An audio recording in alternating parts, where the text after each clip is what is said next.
Marcos capítulo 10 y vamos a leer los versículos 1 al 12 en esta mañana. Marcos capítulo 10, versículos 1 al 12.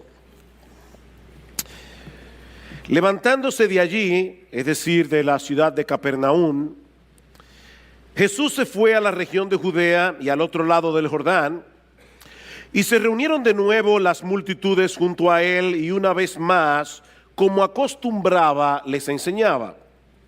Y se le acercaron algunos fariseos, y para ponerle a prueba, le preguntaban si era lícito a un hombre divorciarse de su mujer. Y ellos respondiendo él les dijo: ¿qué os mandó Moisés? Y ellos dijeron: Moisés permitió al hombre escribir carta de divorcio y repudiarla. Pero Jesús les dijo: por la dureza de vuestro corazón os escribió este mandamiento, pero desde el principio de la creación Dios los hizo varón y hembra. Por tanto, lo que Dios ha unido, ningún hombre lo separe. Y ya en la casa los discípulos volvieron a preguntarle sobre esto, y él les dijo: cualquiera que se divorcie de su mujer y se casa con otra, comete adulterio contra ella, y si ella se divorcia de su marido y se casa con otro, comete adulterio.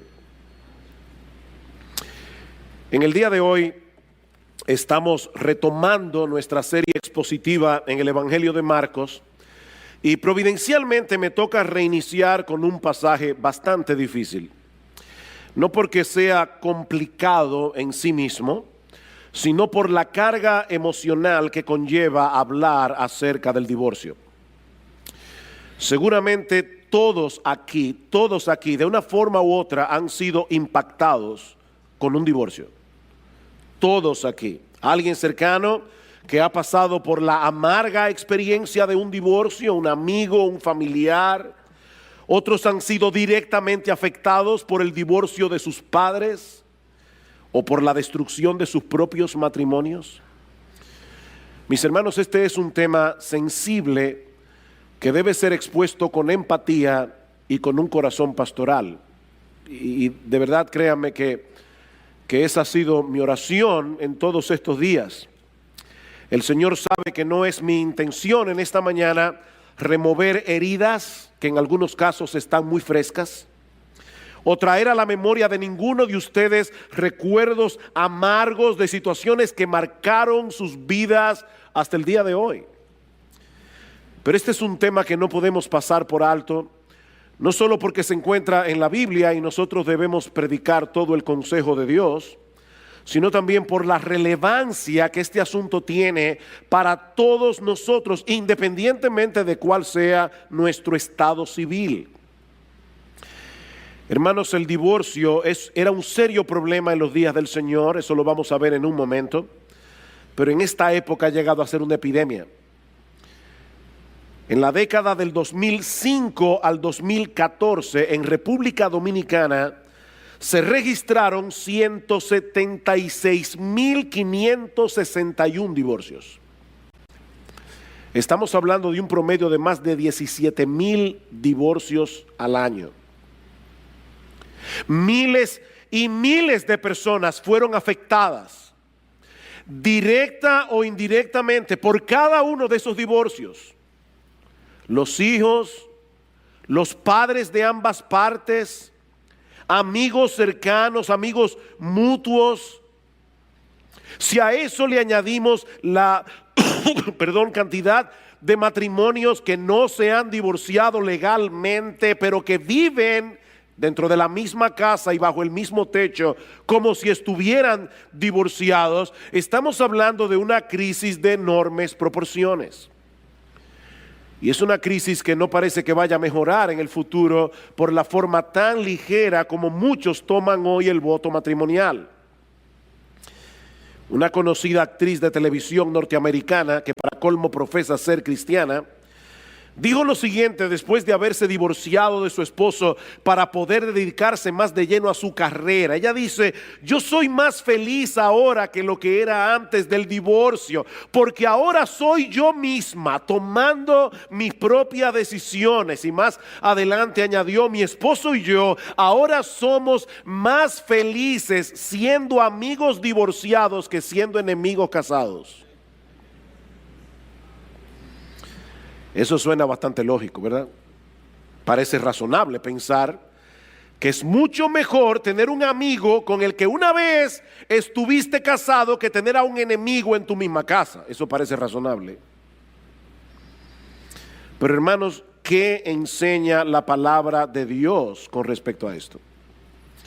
¿Es el matrimonio una relación que podemos tratar con tanta ligereza, que podemos dar por terminado a conveniencia? Esa es la pregunta que yo quisiera responder en esta mañana a la luz de este pasaje del Evangelio de Marcos, que gira en torno, a una pregunta que hicieron los fariseos. Ellos estaban interesados en hablar acerca del divorcio, pero como veremos en un momento, Jesús estaba interesado en hablar acerca del matrimonio. Ellos querían saber acerca del divorcio. Jesús quería que todos nosotros supiéramos algo acerca del matrimonio. Dice en el capítulo 10, versículo 1, una vez más: levantándose de allí, Jesús se fue a la región de Judea y al otro lado del Jordán, y se reunieron de nuevo las multitudes junto a él, y una vez más, como acostumbraba, les enseñaba. En este versículo estamos entrando en el último tramo del ministerio terrenal de nuestro Señor Jesucristo. El Señor ha salido definitivamente de la región de Galilea, al norte de Palestina, y se dirige hacia la región de Judea, al otro lado del Jordán, es decir, hacia una región, un lugar llamado Perea. Ahora, ¿por qué ese dato es importante? Bueno, ese dato es importante porque esa región estaba gobernada por Herodes Antipas. Y si ustedes recuerdan, Herodes Antipas le había quitado la mujer a su hermano Felipe y se había casado con ella, y luego mató a Juan el Bautista porque había denunciado su divorcio ilegítimo. Y era en ese lugar donde se encontraba Jesús cuando los fariseos vinieron con esta pregunta inocente. Una gran multitud se congrega a su alrededor. El Señor comienza a enseñarles la palabra, y entonces aparecen los fariseos y deciden ponerle al Señor una emboscada, preguntándole sobre un tema sumamente controversial y sumamente peligroso en esa región particular de la tierra de Palestina: la legitimidad del divorcio. Versículo 2: y se le acercaron algunos fariseos, y para ponerle a prueba le preguntaban si era lícito a un hombre divorciarse de su mujer. En Mateo 19:3, que es el pasaje paralelo, nosotros encontramos la misma pregunta, pero en términos más concretos: ¿es lícito a un hombre divorciarse de su mujer por cualquier causa? Noten, mis hermanos, y esto es importante, que ellos están presuponiendo que el divorcio está permitido. La pregunta no es si era lícito el divorcio, la pregunta es si era lícito hacerlo por cualquier causa, hacerlo por cualquier motivo. Y el trasfondo de esta pregunta es la correcta interpretación de lo que decía la ley de Moisés en Deuteronomio 24. Los israelitas habían estado inmersos en la cultura egipcia por más de 400 años, donde fueron esclavos, y habían absorbido muchas de sus costumbres paganas, incluyendo una visión muy ligera acerca del matrimonio. Tal parece que el divorcio era muy común entre los israelitas en ese tiempo, pero en vez de prohibir el divorcio, lo que hace el Señor es regularlo, introduciendo una limitante en un caso particular. Yo voy a leerles Deuteronomio 24, no tienen que buscarlo, pero en los versículos 1 al 4, esto es lo que dice la palabra de Dios. Cuando alguno toma una mujer y se casa con ella, si sucede que no le es agradable por haber encontrado algo reprochable en ella, y le escribe certificado de divorcio y lo pone en su mano y la despide de su casa, y ella sale de su casa y llega a ser mujer de otro hombre. De paso, hermanos, Dios no habla por hablar. Si Dios tuvo que regular en ese caso, es porque eso estaba sucediendo muy a menudo. Los hombres estaban divorciándose de sus mujeres por cualquier cosa. Ellas se iban y se casaban con otra persona, y dice ahora el Señor: si el segundo marido también la aborrece y le escribe certificado de divorcio, lo pone en su mano y la despide de su casa, o si muere este último marido que la tomó para ser su mujer, y aquí está la ley: al primer marido que la despidió no le es permitido tomarla nuevamente como mujer, porque ha sido menospreciada, pues eso es abominación ante el Señor. No traerás pecado sobre la tierra que el Señor tu Dios te da por heredad. Es a ese pasaje que están aludiendo los fariseos en Marcos capítulo 10. Ahora, este pasaje no promueve el divorcio. De hecho, este pasaje ni siquiera nos da un juicio de valor sobre cómo deberíamos ver el divorcio. Simplemente regula este caso particular. Si una persona se divorciaba de su mujer por haber hallado en ella algo reprochable, y esta mujer se casaba con otro hombre, si se daba el caso de que ese otro hombre también se divorciara o muriera, su primer marido no podía volver a casarse con ella bajo ninguna circunstancia. Y básicamente lo que Dios está diciendo aquí es: la mujer no es un juguete que tú puedes desechar cuando tú quieras y volverla a tomar cuando tú quieras. Piénsalo bien antes de poner en su mano una carta de divorcio. Mis hermanos, la relación matrimonial no es como el contrato de cable. Cuando tú tienes un cable, cable TV en tu casa, tú puedes buscar otra compañía, a tratar, a ver si los canales que tienes son mejores que los que tú tienes en el otro plan. Y si no te conviene, puedes volver a la otra compañía, de nuevo, a la anterior. Pero Dios está diciendo: no hagas eso con el matrimonio. El matrimonio es un vínculo sagrado. El matrimonio no puede ser tratado con tanta ligereza. Ahora bien, ¿a qué se refiere el texto de Deuteronomio 24 al hablar de algo reprochable o de algo indecente, como dice la Reina Valera del 60? Bueno, en el tiempo del Señor, y esa fue la razón de la pregunta, en el tiempo del Señor las opiniones estaban divididas con respecto a esto. Por un lado estaba la escuela de un rabino llamado Shammai, que decía que la única causa legítima para el divorcio era el adulterio. Obviamente esa interpretación de Deuteronomio 24 tiene un gran problema. ¿Qué se hacía con las adúlteras y con los adúlteros en el Antiguo Testamento? Le aplicaban la pena capital, así que evidentemente era permitido el matrimonio por causa de adulterio, porque al adúltero lo mataban y la persona quedaba viuda, así que no había problemas, no había que regular sobre ese tema. Así que no puede ser de eso que está hablando Deuteronomio 24. Por otro lado estaba la escuela de otro rabino llamado Hillel, que decía que el texto de Deuteronomio 24 se refiere a cualquier cosa, literalmente cualquier cosa que hiciera que la mujer luciera desagradable o vergonzosa a los ojos del marido. Y por supuesto, además está decir que esa era la posición más popular entre los fariseos en el día del Señor. Noten una vez más la pregunta: ¿es lícito a un hombre divorciarse de su mujer por cualquier causa? ¿Tiene razón el rabino Hillel? Es lo que ellos le están preguntando. Mis hermanos, según el rabino Hillel, si la mujer quemaba el pan, eso era algo reprochable y por lo tanto una causa legítima para divorciarse. Si quemaba el pan. Si el hombre conocía a otra mujer que a sus ojos era más hermosa que la suya, su esposa había llegado a hacer algo vergonzoso para él y podía divorciarse. De hecho, Flavio Josefo, que era un conocido historiador del siglo I, llegó a incluir el mal aliento como una de esas cosas reprochables. Imagínense esa pobre mujer haciendo gárgara el día entero. Era increíble. Y aunque nosotros no tenemos el tiempo para considerar en detalle Deuteronomio 24, muchos estudiosos del Antiguo Testamento, y yo concuerdo con esto, piensan que esa cosa indecente, esa cosa reprochable puede referirse a una conducta indecorosa de parte de la mujer que no llegaba a ser adulterio. O sea, probablemente se refiere a un hombre que ve a su esposa comportarse de una manera que para él era vergonzoso, pero no llegaba a ser un adulterio que justificara que ella fuera condenada a la pena capital. Ahora, es un texto difícil. El punto es que los fariseos no estaban interesados en conocer su interpretación.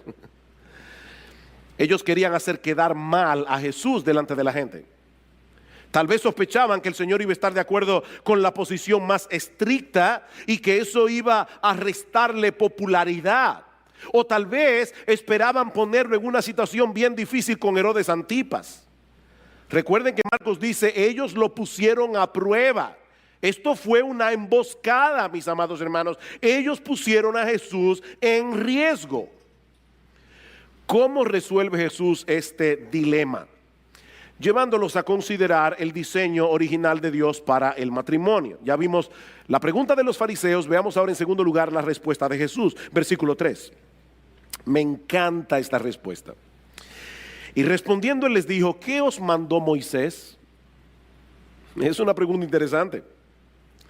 El Señor apeló a la Biblia, no a la opinión de un rabino, no a ninguna escuela rabínica. Ellos estaban diciendo, ¿qué te parece lo que dice Gilel o lo que dice Shammai? Y Jesús le dice, ¿qué le parece a ustedes si vamos a la Biblia? ¿Qué dice Moisés? Jesús descansaba plenamente en la autoridad de las Escrituras, no en la opinión de los hombres. Mis hermanos, lo que la Biblia dice es lo que Dios dice. Lo que la Biblia dice es lo que Dios dice, porque este libro que fue escrito por hombres inspirados por el Espíritu Santo. No importa cuál sea el tema que estemos tratando, lo que Dios dice en su palabra es lo que le pone punto final a cualquier cosa.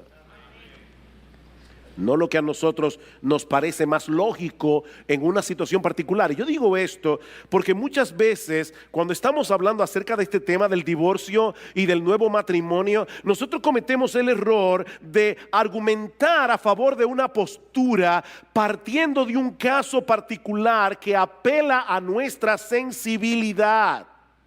Casos que no nos ayudan a ser objetivos porque apelan a nuestras emociones. ¿Cuántas veces hemos oído este ejemplo? ¿Qué debe hacer una mujer que está casada con un hombre que casi ni habla? Y cuando abre la boca, o es para pelear, o es para demandar algo, o es para criticar, ¿debe continuar casada con ese patán? Miren, mis hermanos, yo no quisiera que esto sonara a falta de empatía con las mujeres que están pasando por esa terrible situación, pero esa no es la primera pregunta que nosotros debemos hacer. La primera pregunta es, ¿qué dice Dios en su palabra acerca del matrimonio? Otra vez, el Señor Jesucristo es la segunda persona de la Trinidad. Él es la compasión encarnada. Si hay alguien, mis amadas hermanas, que entienden cuando ustedes son maltratadas verbalmente o emocionalmente por sus maridos, si hay alguien que las entiende, es el Señor. Sin embargo, Él basó su argumentación en las Escrituras. ¿Qué dice la Biblia? Aunque este es un tema que nos impacta emocionalmente, hermanos, no podemos tomar decisiones sobre la base de nuestras emociones. Debemos tomar decisiones sobre la base de lo que Dios ha revelado en su palabra. ¿Qué os mandó Moisés? Versículo 4. Ellos dijeron, ¿Moisés permitió al hombre escribir carta de divorcio y repudiarla? Y Jesús le dijo, sí, por la dureza de vuestro corazón os escribió este mandamiento, pero desde el principio de la creación Dios los hizo varón y hembra. Deténganse allí un momento. Los fariseos tenían una visión tan distorsionada del matrimonio que lo único que parecía importarles eran las disposiciones legales. Mientras el marido cumpliera con poner en la mano de su mujer desechada una carta de repudio tal como estaba estipulado en la ley, todo estaba bien. Pero Jesús quiere hacerles ver que lo que está en juego aquí es mucho más importante que un documento legal. Vuelvan al Génesis, les dice el Señor, para ver cuál fue el diseño original de Dios con respecto al matrimonio. ¿Cómo debía ser el matrimonio antes de la entrada del pecado, antes de que el pecado del hombre dañara las cosas? Porque ese diseño original, y subrayen esto en negrita, ese diseño original sigue siendo la norma para nosotros hoy. Sí, vivimos en un mundo caído, vivimos en un mundo dañado por el pecado, donde muchos matrimonios no son lo que deben ser, pero aún así el matrimonio debe funcionar conforme a su diseño original. Desde el principio de la creación, dice Jesús, Dios nos hizo varón y hembra. ¿Para qué? ¿Para qué nos hizo varón y hembra? Para que nos complementemos el uno al otro. Versículo 7.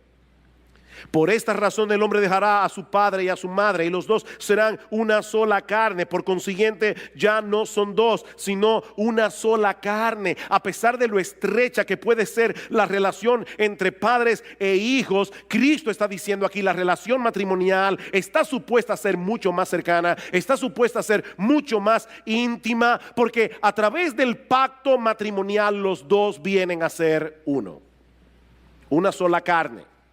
Eso no sucede con ninguna otra relación terrenal, ni siquiera la relación entre padres e hijos. El hombre y la mujer quedan adheridos el uno al otro, de tal manera que ya no es tu vida, mi vida, es nuestra vida. Los planes de ambos, los anhelos, los problemas, las circunstancias se funden en uno solo. Y de esa manera el matrimonio viene a ser una figura, una parábola viviente, una representación de la relación que Cristo tiene con su iglesia. Eso es lo que dice Pablo en Efesios capítulo 5. Maridos, amad a vuestras mujeres, así como Cristo amó a la iglesia y se entregó a sí mismo por ella para santificarla, habiéndola purificado en el lavamiento del agua por la palabra. Dice, cuando tú te casas con tu mujer, tú eres un cuerpo con ella. Y Pablo dice, grande es este misterio, mas yo digo esto con respecto de Cristo y de la iglesia. Este mega misterio es con respecto a Cristo y la iglesia. Mis hermanos, es por eso que este asunto del matrimonio es tan importante. No solo porque el matrimonio es la relación más fundamental de la sociedad humana, sino porque está llamado a ser una parábola viviente del evangelio. Desde el principio de la creación, Dios diseñó el matrimonio para que representara otra cosa mucho más sublime que la relación romántica entre un hombre y una mujer. Él nos creó varón y hembra, con nuestras similitudes y con nuestras diferencias. ¿Para qué? Para que fuéramos capaces de unirnos y complementarnos el uno con el otro. Ese es el diseño original de Dios. Esa es la norma que seguirá vigente hasta que nuestro Señor Jesucristo regrese en gloria. Un hombre y una mujer que abandonan padre y madre para unirse y llegar a ser una sola carne. No dos hombres, no dos mujeres, no un trío, ni cualquier otra combinación que los seres humanos en su locura y en su rebeldía contra Dios decidan hacer. Un hombre y una mujer. Y precisamente sobre la base de ese diseño, escuchen ahora la conclusión del Señor, versículo 9. Por lo tanto, lo que Dios ha unido, ningún hombre lo separe. Por lo tanto, cuando un hombre y una mujer vienen a ser uno a través del vínculo sagrado del matrimonio, Dios pone su sello sobre esa unión. Y por lo tanto, ningún hombre tiene derecho a quebrar ese sello. Mis hermanos, ese es el estándar de Dios y ese tiene que ser el estándar de la iglesia.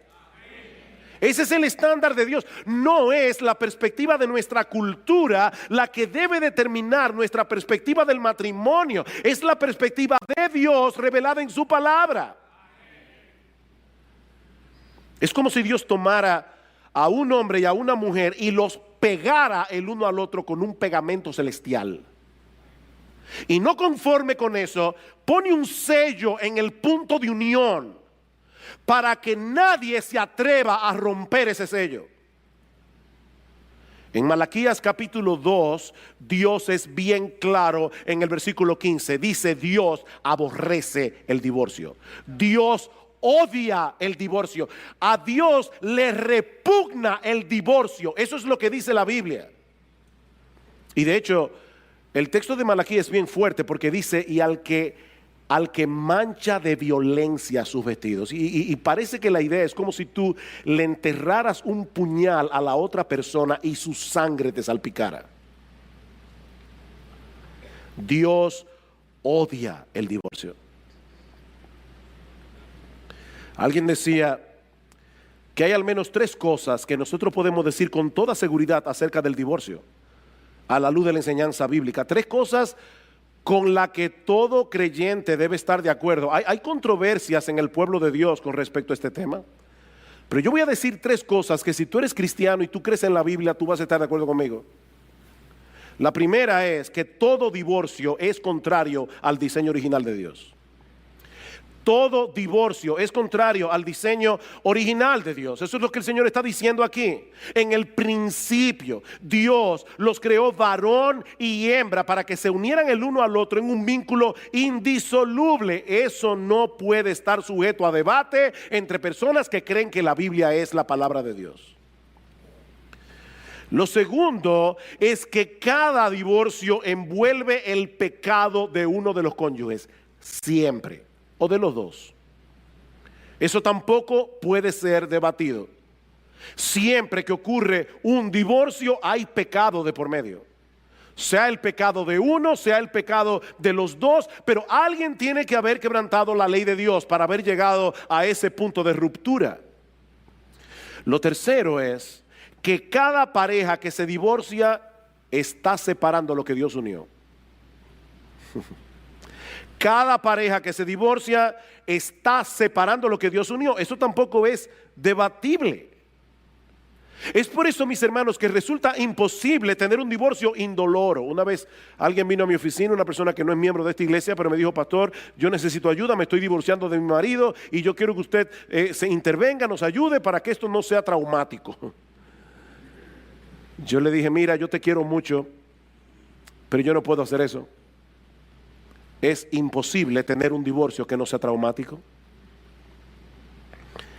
Ni el mejor consejero del mundo, yo no lo soy, pero ni el mejor consejero del mundo puede ayudarlos para tener un divorcio indoloro. Cuando nosotros pegamos 2 pedazos de madera con un pegamento bien potente, no se pueden volver a separar sin que se rompan en algún lado. Eso es imposible. Todo divorcio es traumático, porque estamos rompiendo lo que Dios unió a través de un pacto. Pero hermanos, lamentablemente nuestra sociedad occidental ha sufrido cambios muy profundos en las últimas décadas y eso atenta directamente contra esa perspectiva bíblica del matrimonio. Hasta hace relativamente poco tiempo la gente solía pensar en el matrimonio como una unión contractual permanente, diseñada con el fin de proveer amor mutuo, procreación y protección. Y que esa unión contractual imponía sobre los cónyuges obligaciones con respecto a Dios y con respecto a la sociedad. Ese era el concepto que la gente tenía antes del matrimonio.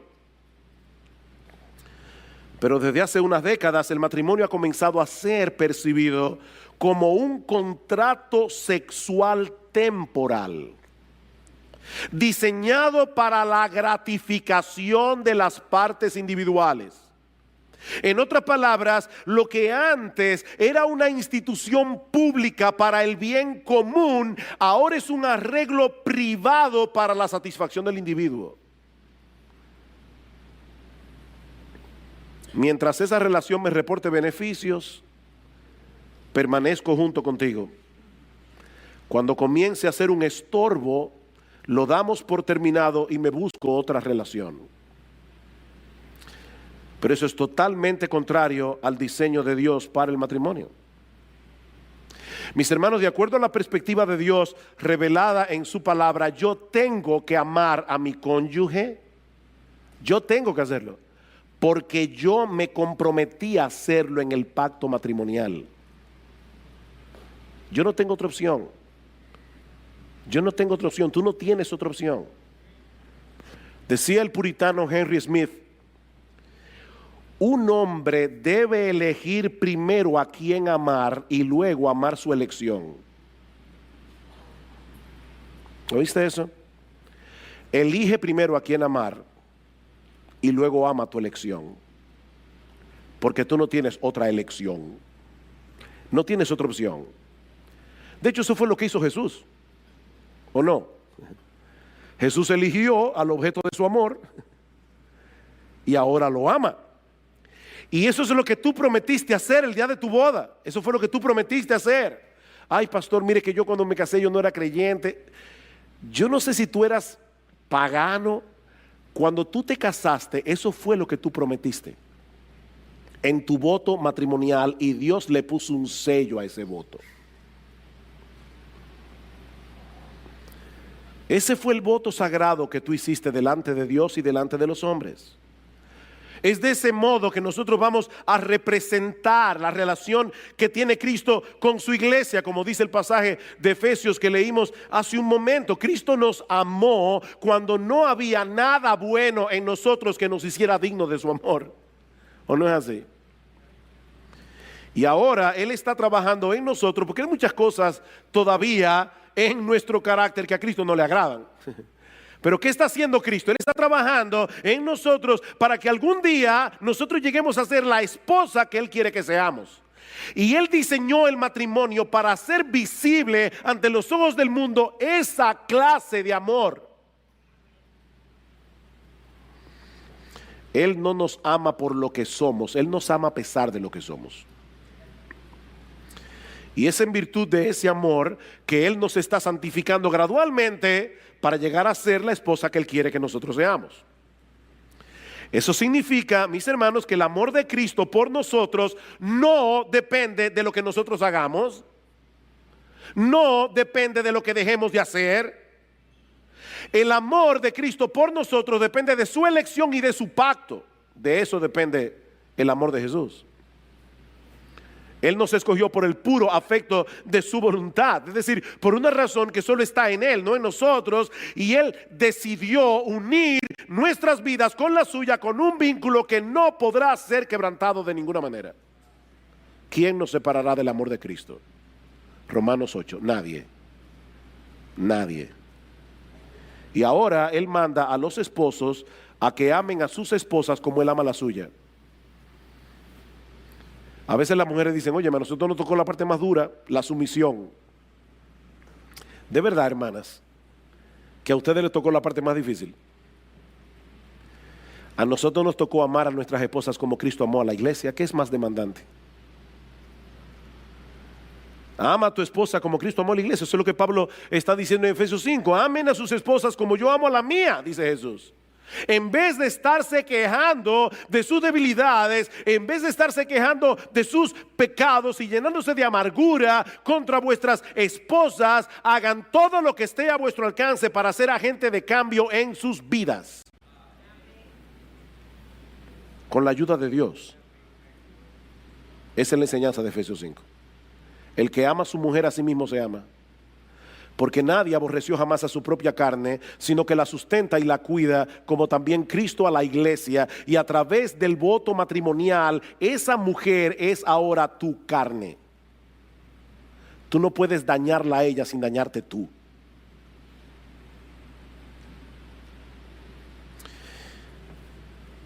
Yo les dije, hermanos, este pasaje, ¿verdad?, comienza con una pregunta sobre el divorcio, pero de lo que habla Jesús es del matrimonio.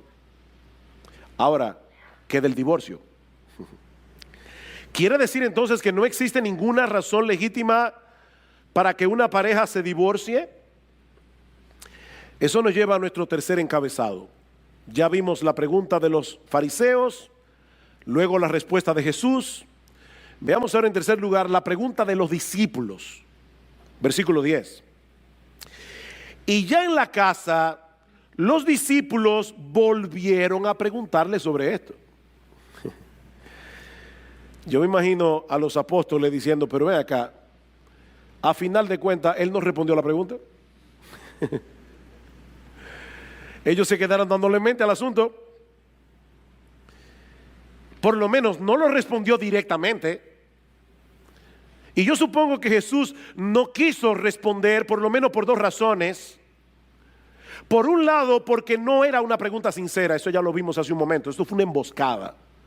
Esto no era una pregunta sincera, ellos no tenían ningún interés de entender mejor las escrituras, ellos querían desacreditar a Jesús. Y el Señor decidió no responderles. Pero yo pensaba, estudiando ese texto esta semana, ¿y no será también que Cristo no quiso responder directamente? Porque Él quería dejar en la multitud una visión elevada del matrimonio. Recuerden que los fariseos no eran los únicos que estaban allí ese día. Si leen el versículo 1 otra vez, allí dice que Cristo estaba rodeado de multitudes. Ahí había mucha gente, muchísima gente. Y es muy probable que el Señor hubiera querido dejar en sus mentes la idea de que lo importante no es si existe alguna razón legítima para divorciarse. Lo importante es recordar que hay muchas razones para seguir casado. Pero los discípulos estaban inquietos. De hecho, en el pasaje paralelo de Mateo dijeron, ay mi madre, pero si eso es así no conviene casarse. Ellos estaban tan acostumbrados ya a esa cosmovisión de que se podían zafar de la mujer por cualquier cosa, que ellos llegaron a pensar, entonces no conviene casarse. Así que ellos vuelven a preguntarle al Señor en privado, y eso nos lleva a nuestro último encabezado, la respuesta de Jesús a los apóstoles. Versículo 11. Y Él les dijo, esto es en privado ahora a los discípulos, cualquiera que se divorcie de su mujer y se case con otra comete adulterio contra ella. Y si ella se divorcia de su marido y se casa con otro, comete adulterio. Ustedes ven, hermanos, por qué yo les decía que esto fue una trampa que los fariseos le pusieron a Jesús, no solamente por lo de Herodes Antipas. ¿Ustedes imaginan que Jesús viniera a un programa de televisión con un alto rating de audiencia y que le hicieran esa pregunta frente a las cámaras? Y Cristo dijera, en nuestra sociedad, cualquiera que se divorcia de su mujer por cualquier causa, porque esa fue la pregunta, y se casa con otra persona, ha adulterado. Esta sociedad está llena de adúlteros. No hubiera sido muy popular. Seguro que no hubiera sido muy popular. Ahora, hermanos, es importante recordar cuál fue la pregunta que Jesús está respondiendo aquí en el Evangelio de Mateo. ¿Es lícito a un hombre divorciarse de su mujer por cualquier causa? La respuesta del Señor a los discípulos es por supuesto que no. Por supuesto que no. No importa lo que las leyes humanas digan al respecto. Lo que Dios unió, el hombre no lo puede separar. Ese matrimonio se registró en la oficialía celestial y Dios no lo ha tachado.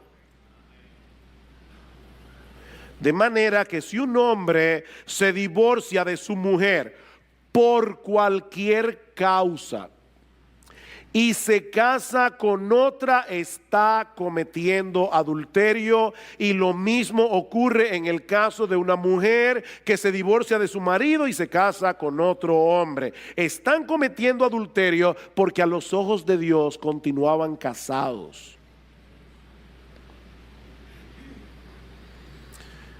Mis hermanos, no hay que ser un experto en teología para entender lo que el Señor está diciendo aquí. Nadie tiene derecho a separar lo que Dios unió, a no ser que el divorcio se lleve a cabo por una causa legítima. Y eso es lo que vemos en la respuesta más completa que aparece en el pasaje paralelo en el Evangelio de Mateo. Mateo 19:9, y yo os digo que cualquiera que se divorcie de su mujer, salvo por infidelidad, y se casa con otra, comete adulterio. La versión Reina Valera lo dice de esta manera: yo os digo que cualquiera que repudia a su mujer, salvo por causa de fornicación, la palabra allí es porneia e incluye una amplia gama de pecados sexuales, salvo por causa de fornicación y se casa con otra, adultera, y el que se casa con la repudiada, adultera. Es la misma enseñanza que encontramos en el Sermón del Monte, Mateo 5:31. También fue dicho: cualquiera que repudie a su mujer, dele carta de divorcio. Pero yo os digo que el que repudia a su mujer, a no ser por causa de fornicación, hace que ella adultere, y el que se casa con la repudiada comete adulterio. Es sobre la base de esos dos pasajes que la mayoría de los protestantes a través de los siglos han sostenido, y nuestra iglesia sostiene esa postura, que el pecado de fornicación es la única causa legítima por la que Dios permite que la parte inocente inicie un proceso de divorcio. Ahora, noten, mis hermanos, lo que yo estoy diciendo y lo que no estoy diciendo. Yo no estoy diciendo que la parte inocente tiene que divorciarse. No, yo no he dicho eso. En el Evangelio hay lugar para el perdón y hay lugar para la restauración. Y siempre que sea posible, oigan lo que estoy diciendo, hermano, porque a veces no es posible. Siempre que sea posible, es mejor tratar de recomponer un matrimonio que está dañado que disolverlo. Siempre que sea posible. Pero Dios sabe que a veces no es posible, y por eso Dios permite a la parte inocente tomar la decisión de dar por terminada la relación, siempre y cuando sea por causa de infidelidad. Así como en el Antiguo Testamento el adulterio rompía el vínculo matrimonial porque el adúltero era apedreado, lo que Jesús está diciendo es que en el Nuevo Testamento se da permiso al cónyuge inocente a que se divorcie por esa causa. Eso es básicamente lo que el Señor nos enseña en estos dos textos del Evangelio de Mateo. Alguien dirá: pastor, ¿y qué de 1 Corintios 7? Yo no tengo tiempo para entrar en 1 Corintios 7, pero Pablo está tratando allí dos casos muy diferentes. En primer lugar, está tratando el caso de dos creyentes que porque la relación matrimonial está tan deteriorada, deciden separarse. Y Pablo dice: si a pesar de lo que ya el Señor dijo acerca del matrimonio, ustedes deciden separarse, no se pueden volver a casar. No se pueden, no tienen permiso de Dios para volverse a casar. Por supuesto, ahí Pablo no está tratando con el problema del adulterio. Si hubiera adulterio, habría que tratar ese caso independientemente. Pablo está diciendo dos personas que de repente, profesando ser creyentes, deciden separarse. No se pueden volver a casar. El otro caso que Pablo trata es un caso en el que hay un creyente casado con una incrédula o una creyente casado con un incrédulo. Mientras el incrédulo consienta en vivir con la creyente, no hay problema. Pero ¿qué pasa si el incrédulo decide él poner el divorcio? Entonces Pablo dice: no está el hermano o la hermana sujeta a servidumbre en semejante caso. Y muchos exégetas entienden que lo que Pablo está diciendo allí es: no está el hermano o la hermana sujeta al voto matrimonial en ese caso, porque el incrédulo decidió romperlo, pero ella no. o él, creyente, pero eso es otro caso. Mis hermanos, yo quisiera concluir trayendo 3 palabras de aplicación en esta mañana a 3 grupos distintos que se encuentran en esta iglesia. En primer lugar, quisiera dirigirme a los casados. A los casados. Queridos hermanos, amigos que están aquí en esta mañana, el matrimonio no es un juego. El matrimonio no es un juego. Y el divorcio no es el único mal que afecta el matrimonio. El matrimonio es un pacto de compañía, como vemos en Proverbios capítulo 2, versículo 14, Malaquías capítulo 2, Proverbios 2:16, Malaquías 2:14. Es un pacto, una promesa sobre la que yo juro. De manera que cuando un hombre o una mujer es indiferente hacia su cónyuge o está violando el papel que Dios le asignó en ese matrimonio donde debían complementarse el uno al otro, están violando el pacto que hicieron en la presencia de Dios. Y mis amados hermanos casados, amigos casados, nadie puede violar ese pacto sin sufrir las consecuencias. El que ama a su mujer, a sí mismo se ama. ¿Sabes por qué? Porque tu mujer es tu cuerpo. Tu mujer es tu otra mitad. Tú no puedes dejar de amar a tu esposa sin ser afectado tú. Mis hermanos, estamos viviendo tiempos muy difíciles. Por encima de todas las cosas, protejan sus matrimonios. Denle tiempo a sus matrimonios. Un buen matrimonio no se cultiva por ósmosis. Un buen matrimonio no se cultiva por generación espontánea. Un buen matrimonio hay que cultivarlo.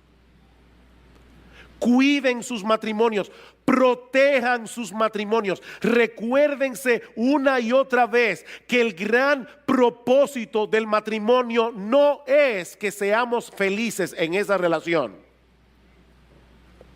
Sí, me oíste bien. Me oíste bien. El gran propósito del matrimonio no es que seamos felices, aunque como consecuencia de cumplir el propósito por el cual Dios diseñó el matrimonio, se derive la felicidad. Como una consecuencia. Pero Dios no diseñó el matrimonio para que seamos felices. Dios no diseñó el matrimonio para que la otra persona supla lo que yo entiendo que son mis necesidades, ¿sí? Y son muchas las necesidades que son cubiertas en el matrimonio. Pero mi amado hermano, mi amada hermana, recuerda, el gran propósito del matrimonio es que representemos ante el mundo el tipo de amor, de relación que Cristo tiene con su iglesia. Tú no te casaste con un ángel. Te casaste con un pecador. Te casaste con una pecadora.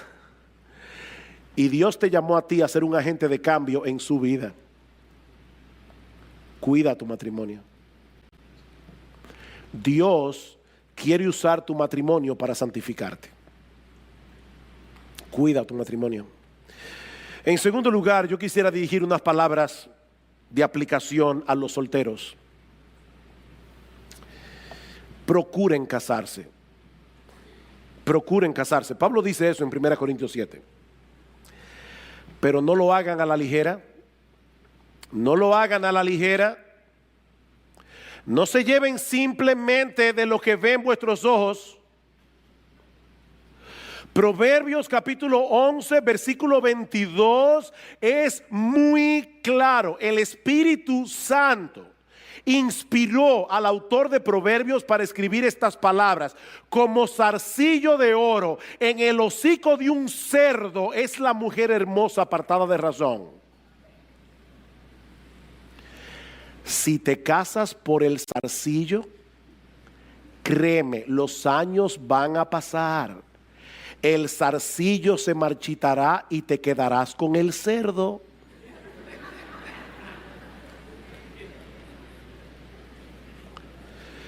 procura casarte, pero no lo hagas a la ligera.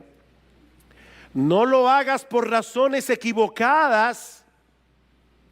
Yo no sé cuántas veces se ha dicho esta frase: yo me divorcié porque yo no encontré en el matrimonio lo que yo estaba buscando. ¿Y qué era lo que tú estabas buscando? ¿Qué era lo que tú estabas buscando? Porque tal vez el problema no es que la institución esté dañada, el problema tal vez no está en tu mujer o en tu esposo, el problema tal vez es que te casaste con expectativas equivocadas. No te cases por razones equivocadas. Sí, debes orar a Dios que te provea un compañero, pero pídele también que te prepare a ti adecuadamente para el matrimonio. Pídele a Dios que te prepare a ti. Recuerda, mi hermano, mi hermana, que tú no estás buscando primariamente a una persona que te ame. No, tú no estás buscando primariamente a una persona que te haga sentir especial. Lo que tú debes estar buscando es una persona a quien amar, como Cristo te amó a ti. Y Dios es tan bueno que Él nos ha dado el sentido del gusto y nos provee esposas que nos gusten y viceversa.